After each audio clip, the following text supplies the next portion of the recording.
menunjukkan konsepsi kebijakan dan sistem perdanaan nasional yang utuh dan terpadu.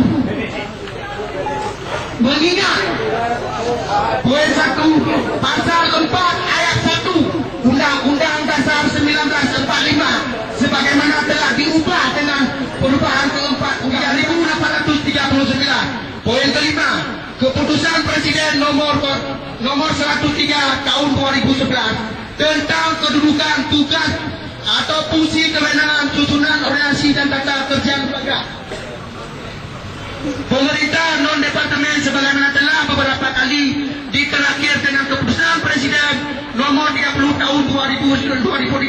Presiden Republik Indonesia memutuskan dan menetapkan keputusan Presiden tentang kebijakan nasional di bidang perdana pasal 1 dalam rangka mewujud konsepsi kebijakan dan sistem perdanaan nasional yang utuh dan terpadu serta pelaksanaan TAP MPR nomor 9/MPR/2001 tentang pembaruan agraria dan pengelolaan sumber daya alam Badan Perdana Nasional melakukan langkah-langkah percepatan.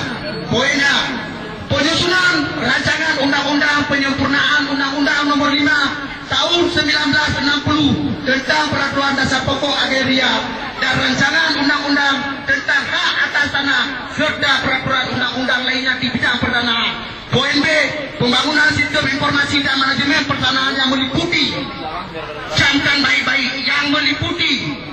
Poin 1, penyusunan basis data-data tanah aset negara atau pemerintah daerah di seluruh Indonesia. Poin kedua, penyiapan aplikasi data tekstual dan spesial dalam pelayanan pendaftaran tanah dan penyusunan basis data penguasa dan pemilikan tanah yang dihubungkan dengan e-government, e-komersial dan e-payment. Poin ketiga, pemetaan kadastral dalam rangka inventisasi dalam registrasi penguasaan pemilikan, penggunaan dan pemanfaatan tanah dengan menggunakan teknologi citra satelit dan teknologi informasi untuk menunjang kebijakan pelaksanaan land reform dalam pemberian hak atas tanah. Poin keempat, pembangunan dan pengembangan pengelolaan penggunaan tanah dan pemanfaatan tanah melalui sistem informasi geografi dengan mengutamakan penetapan zona sawah beririgasi dalam rangka memelihara ketahanan pangan nasional. Pasal kedua, poin 1 sebagaimana kewenangan pemerintah di bidang pertanahan dilaksanakan oleh pemerintah kabupaten atau kota. Poin kedua, kewenangan sebagaimana dimaksud dalam ayat 1 adalah pemberian izin lokasi oleh pemerintah kabupaten atau kota. Itu jelas siapa yang memberikan izin dan mencabut izin. Poin kedua, penyelenggaraan pengadaan tanah untuk kepentingan pembangunan. Hari ini bukan pembangunan tapi telah merusak. Poin ketiga, penyelesaian sengketa tanah. Poin ketiga, penyelesaian sengketa tanah garapan. Poin keempat, penyelesaian masalah ganti rugi dan santunan tanah untuk pembangunan. Poin kelima, penetapan subjek dan objek retribusi tanah serta ganti kerugian tanah kelebihan maksimum dan data omset. Poin F, penetapan dan penyelesaian masalah tanah wilayah. Poin G, pemanfaatan dan penyelesaian masalah tanah kosong. Poin H, pemberian izin membuka tanah. Poin I, perencanaan penggunaan tanah oleh wilayah kabupaten atau kota seperti Kabupaten Aceh Barat dan Kota Aceh Barat.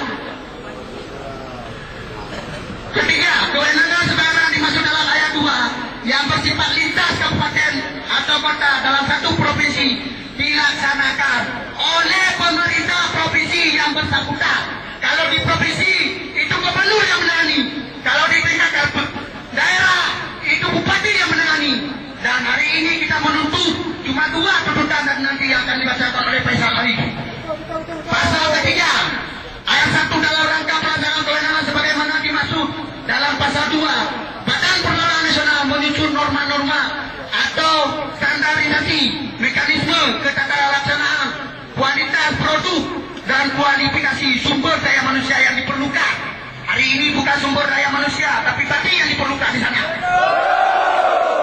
Poin kedua, penyusunan norma-norma atau data standarisasi mekanisme kedataan kualitas produk dan kualitas sumber daya manusia diselesaikan selambat-lambatnya 3 bulan setelah beberapa kali diubah berakhir dengan keputusan Presiden nomor 30 tahun 2000